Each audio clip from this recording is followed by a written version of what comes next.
Joker আমার ছেলে মেয়েগুলো কোথায় রে? এই দেখো আমার গগন। ভালোবাসা পূর্ণতা পাওয়া দীর্ঘদিনের অপেক্ষার পর আজ 14 বছরের বিবাহিত জীবন সম্পূর্ণ করলাম। 14 বছর গিয়ে 15 বছরে পা দিলাম। তো শুভ সকাল আমার বন্ধুরা, কেমন আছো তোমরা সবাই? আমি খুব ভালো আছি, আশা করি তোমরা যে যেখানে আছো ভালো আছো এবং সুস্থ আছো। তো আমাদের সবাইকে আজ সোমা ডেলি ব্লগে স্বাগত জানাই। আমি সোমা চলে এসেছি আজকে দেখো নতুন একটা ভিডিও নিয়ে। তো আজকের ভিডিওটা কোনো ব্লগ ভিডিও রিলেটেড হবে না, আজকের ভিডিওটা সম্পূর্ণ আলাদা, অ্যানিভার্সারি রিলেটেড ভিডিও হবে। তো আমরা মধ্যবিত্ত পরিবারে দেখো আমাদের বিবাহবার্ষিকী বলে যে দিনটা আসে বছর একটা দিন, তো সেই দিনটা আমরা কিন্তু কোথাও বড় মানে সেরকমভাবে সেলিব্রেট করতে পারি না। আমরা বাড়ির সবাইকে নিয়ে একটু আনন্দ করতে ভালোবাসি। তো এবার তো মাম্মাম তোমার দাদাভাই সবাই বলেছে যে মন্দিরে পুজো দিতে যাবে। তো আজকে আমাদের 14 বছর বিবাহিত জীবন পূর্ণ হয়ে 15 বছরে পা দিলাম। আর সকাল সকাল দেখো তোমাদের দাদাভাইকে কিন্তু সারপ্রাইজ দিয়ে দিয়েছি, মানে ভোরবেলা। তো আগের দিন আমি ফুল এনে রেখেছিলাম, আর তোমার দাদাভাই খেতে ভালোবাসে দিলখুশ, তো সেটাই এনেছিলাম। যেহেতু এবার তোমার দাদাভাইকে কিছু দিতে পারিনি, প্রত্যেকবার আমি হয়তো জামা কিংবা গেঞ্জি কিংবা ফুল প্যান্ট এগুলো দিয়ে থাকি, কিন্তু এবছর আমি কিছু পারিনি। আর তোমার দাদাভাই বলেছে কিচ্ছু আনবে না আমার জন্য, বেকার কিন্তু ঘরে পড়েই থাকবে।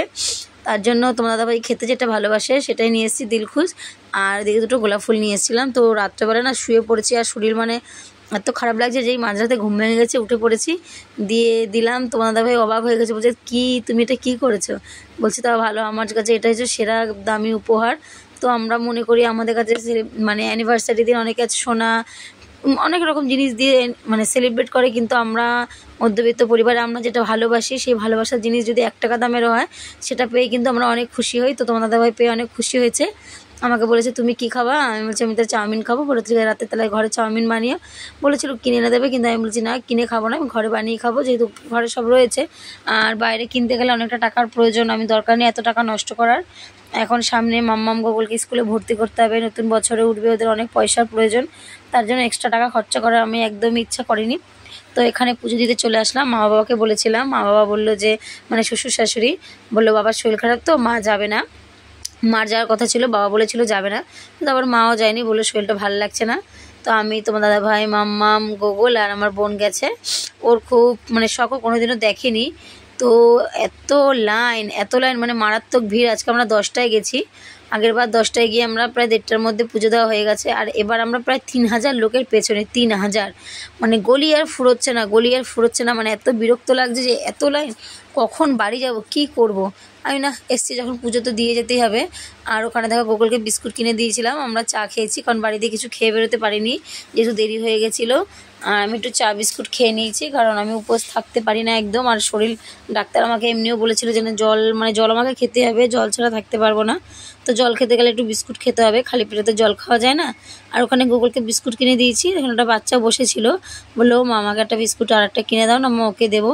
আর না আচ্ছা দাও, তারপর দিল। তারপর ও আর যেতে পারছিল না, মানে কেমন লাগছিলো, বলছে মা তুমি চলো। তারপর মামুনি ওকে নিয়ে গেল, আর মামুনি ওর জন্য কচুরি এনে দিয়েছে, মানে ওর খুব খিদে পেয়ে গেছিলো, মিষ্টির দোকান দিয়ে এনে দিয়েছে ওকে। তারপর খাইয়ে দেয়, জল খাইয়ে দিয়েছি। আর এদিকে দেখো বোন ঠাকুরের ফটো কিনছে, মা পিসি বোনের জন্য আমার জন্য একটা কিনেছে, 4 জনে 4টে ফটো। ঠিক আছে, এক কাপ চা খাই দেবো। তো এদিকে দেখো একজন দণ্ডি কাটছিল, আর এদিকে তোমার দাদাভাই তো ভলেন্টিয়ার লাইনে দাঁড়িয়েছে, মানে লাইন কিছুতে এগোচ্ছে না, এত দেরি হচ্ছে। লাস্টে বলছে আমি গিয়ে দেখি। তো আগেরবারও সেই তাই করেছে, এসে নিয়ে ভলেন্টিয়ারের মতো সবাইকে লাইন দিয়ে ঠিকঠাকভাবে পার করেছে। এবারও তাই করেছে, দেখছি এসে ও লাইনে সবাইকে পার করাচ্ছে, মানে ঠিকঠাকভাবে কেউ ভিতরে না ঢুকে যায়। আর এখানে সিস্টেমটা এত সুন্দর করেছে দেখো, পুরো ঘুরে ঘুরে ব্যারিকেডের মতো, কেউ কারো গায়ে যেন না পড়ে যায় তার জন্য। আর এখানে তোমার দাদাভাই ফুলের ঝুড়িটা দেখো আমার মাথার মধ্যে দিয়ে নিয়েছে। তো এটা হচ্ছে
এটা হচ্ছে নৈহাটি জাগ্রত ঠাকুর বড় মা যাকে বলে, সোশ্যাল মিডিয়া সব জায়গায় ছড়িয়ে গেছে। এত ভিড় এত ভিড়, আগে কোনোদিনও কেউ জানতো না যেখানে বড় মা বলে কোনো, মানে সবাই জানতো যে পুজো হয়, কিন্তু কেউ কিন্তু ভুলেও মানে যেত না। আর এখন এই সোশ্যাল মিডিয়ায় পাথরের মন্দিরটা হওয়ার পর এতভাবে ছড়িয়ে গেছে যে কোথা থেকে না কোথা থেকে লোক আসছে।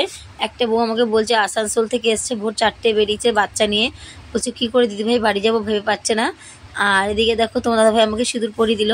তো বছরে একটা দিনই ও আমাকে সিঁদুর পরিয়ে দেয়, আর সেটা আমার কাছে কিন্তু খুব ভালোও লাগে, খুব আনন্দও পাই আমি, যে যেটার জন্য সব কিছু। তো আমি সত্যি কথা বলতে বিশ্বাস করো, আমি সুখে দুঃখে যখন যেভাবে হোক আমি কিন্তু আমার স্বামীর পাশে রয়েছি, তার পাশ থেকে সরে যাইনি। কিছু কিছু মানুষ আছে যে হয়তো স্বামীর মানে স্বামীর পাশ থেকে তারা দুঃখে সরে যায়, সুখে এসে থাকে, কিন্তু আমি তা না। আমি যবে থেকে বিয়ে হয়েছে সেই থেকে আজ 14 বছর আমি তার হাত কখনোই ছাড়িনি। সে সুখ হোক দুঃখ হোক কষ্ট হোক যেভাবেই হোক তার সাথে কিন্তু পায়ে পা মিলিয়ে চলে গেছি। হ্যাঁ, ঝগড়া অশান্তি সবার ঘরে হয়, কার ঘরে হয় না বলো? আমাদেরও হয়, কিন্তু ঝগড়া করে রাগ পুষে রেখে ওটা কোনোদিনও হয় না। আমরা ঝগড়া করে আবার সঙ্গে সঙ্গে কথাও বলিনি, রাগ পুষে রাখতে পারি না। আর আজকে তোমার দাদাভাই চেয়েছিল যে আমি শাড়ি পরি, তার জন্য শাড়িটাই পরেছিলাম। ও বলেছিল চুড়িদার পরবে না, আমার সাথে শাড়ি পরে পুজো দিতে যাবে, তার জন্য শাড়ি পরেছিলাম। আর দুজনে মিলে ভক্তিভরে ঠাকুরকে পুজোও দিয়েছি। মন ভরে ঠাকুরের কাছে একটাই প্রার্থনা করেছি, ঠাকুর যে তুমি আমাকে ভালো রেখো আর আমার পরিবারের প্রত্যেকটা মানুষকে তুমি ভালো রেখো, ওদের যত বিপদ আপদ যেন আমার মাথার উপর থেকে যায়, আর ওদের নিয়ে যেন আমি সারা জীবন খুব ভালো থাকতে পারি, যেন ওদের কোনো কষ্ট অভাব বুঝতে দিতে না পারি। কারণ প্রত্যেকটা মানুষই চায়, মানে প্রত্যেকটা সন্তান তার বাবা মার কাছে একটাই জিনিস আশা করে, যেটা আমরাও করেছিলাম, কিন্তু হয়তো আমাদের সময়কার সময় ওরকম ছিল না। এখনকার দিনে হয়তো সেটা একটু মানে সচ্ছলভাবে পায় সন্তানরা। তো আমিও চেষ্টা করি আমার সন্তানদের আমরা দুজনে মিলেই যেটা পরিপাটি করে ওদের দেওয়ার, নিজেরা হয়তো কোনো সময় এমনও হয় যে নিজেরা না খেয়েও কিন্তু ছেলে মেয়েকে খাওয়াই, যেটা আমরা মনে করি। যেমন আজকে দেখো বোন বাড়ি ফেরার পথে দেখেছো তো কুর্তি কিনছিল, বললো দিদি চ তুই কিনবি নে, আনছি আমি নেবো না। দেখছি মাম্মামের একটা গোলাপি রঙের কুর্তি, এই কুর্তিটা দেখো, এটা দেখে মাম্মামের খুব ভালো লেগেছে। তো বললো তাহলে একটা কাজ কর, আমাকে দিতে হবে না, তুই আমার মাম্মামকে দে। তো মাম্মামকে দিলাম, আর ও বোন পিসির জন্য নিল, ওর জন্য নিল, আর ভাইয়ের বউর জন্য নিল। তাহলে আমি কি করবো বল, আমার তো ঘরে পরেই থাকবে, আমি তো পরবো না। তার থেকে ও ওটা চেয়েছে মুখ ফুটে, ওকেই দে। আর মা একটা হাউস কোট দিয়েছে আমাকে আজকে গিফট হিসাবে, তো এটাই আজকে পাওনা। তো মার কাছ থেকে যেটুকুনি পেয়েছি এটুকুনি পেয়ে অনেক খুশি। আর দেখো নিজের আর কি আছে, তাই না? এখন যা কিছু সব কিছু ছেলেমেয়ের জন্যই করা। তো আমরা দুজনে স্বামী স্ত্রী দুজনেই পরিপাটি করে সন্তানদের মানুষ করছি, যেটা চাইছে সেটা হয়তো সঙ্গে সঙ্গে দিতে পারছি না, কিন্তু পরে হলেও দেওয়ার চেষ্টা করছি। হ্যাঁ, সীমিতের মধ্যে যেটা মানে আমাদের সামর্থ্যের মধ্যে যেটা থাকবে সেটাই আমরা দিতে পারবো, তাই না? সামর্থ্যের বাইরে গিয়ে কখনোই কিছু দিতে পারবো না, আর চাইও না। কিন্তু এইভাবেই চলতে ভালোবাসি। আর তোমরা সবাই আমাদেরকে আশীর্বাদ করো যেন আমাদের বিবাহিত জীবন এইভাবে আমরা যতদিন বেঁচে থাকবো দুজন পাশে দুজন থাকতে পারি, সুখ দুঃখ হাসি কান্না সব কিছু যেন মিলেমিশে আমরা কাটিয়ে উঠতে পারি, আর সন্তানদের খুব ভালো মতো মানুষ করতে পারি, বাবা মাকে দেখতে পারি। কারণ ছেলে হয়ে কর্তব্য নিশ্চয়ই বাবা মাকে দেখা, তাই না? আজকে ছোটোবেলায় তারা অনেক কষ্ট করে তাদের মানুষ করেছে, বা তাদেরও উচিত তাদের এই বয়সকালে তারা সব সন্তানরা এদের মা বাবার পাশে যেন দাঁড়ায়, আমরাও যেন তাদের দাঁড়াতে পারি, তাদের ভালোবাসতে পারি। এই আশীর্বাদই তোমরা করো বন্ধুরা। আর আজকের ভিডিওটা কেমন লাগলো অবশ্যই কিন্তু জানাবে। তারপর দেখো বাড়ি চলে এসেছি, বাড়ি চলে এসে আবার যে যার মতো কাজ, কারণ কালকের দিনটা আবার আমার কাজ আছে। আর আজকে বাড়িতে মানে পুজো দিয়ে যে মার কাছে গেছিলাম, মা বলেছিল যেতে, মা রান্না করেছে, বললো পুজো দিয়ে একবার এখানে খেয়ে বাড়ি যাবি। তো মা ডিমের ঝোল, ভেজ ডাল, চিংড়ি মাছ দিয়ে মোচা করেছিল, তো সেটাও খেয়ে দিয়ে একটু বসে আবার চলে আসলাম। যেহেতু মানে বাবা মাকে নমস্কার করি, শ্বশুর শাশুড়িকে মানে প্রত্যেক বছর করি, এমনি অন্যান্য দিন তো করি, এই দিনটাতেও করি।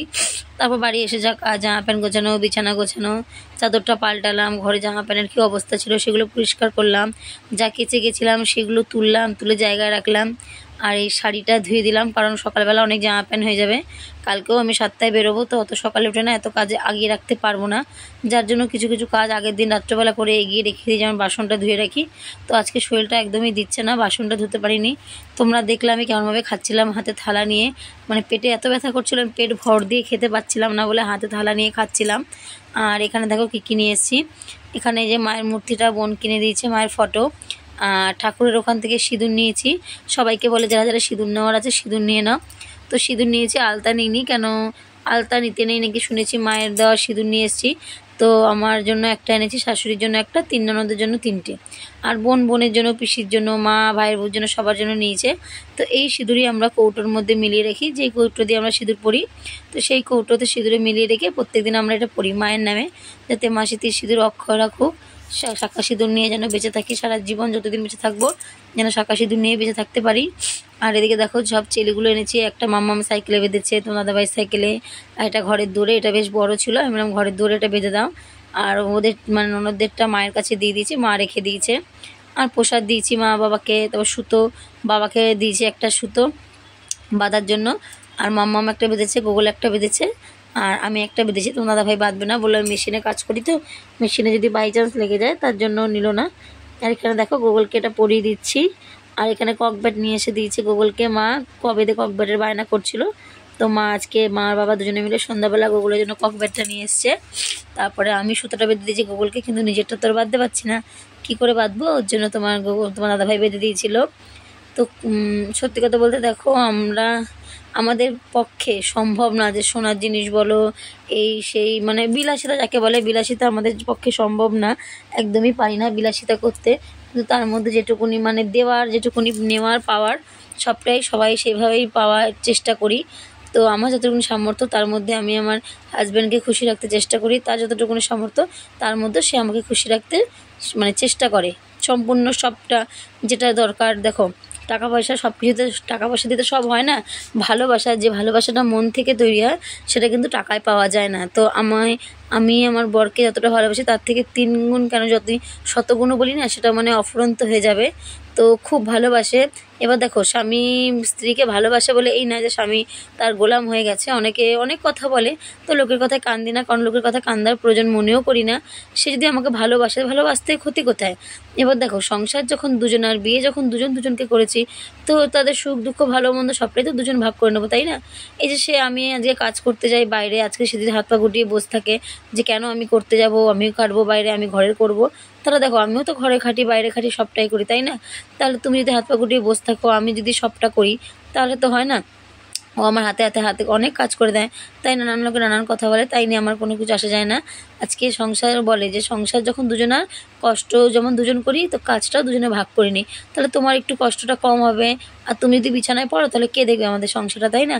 আমাদের সংসারটা তাহলে তো পুরো অকেজ হয়ে পড়ে যাবে, কেউ নেই দেখার।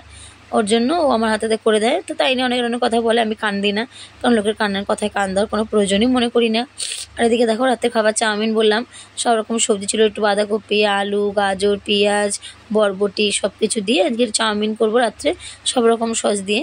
একটা দিদিভাই আছে যে আমাকে, পিঙ্কি দিদিভাই আমাকে বলেছে যে আমি যেন রাতের ডিনার রেসিপি শেয়ার করি, ডিনারের ভিডিও।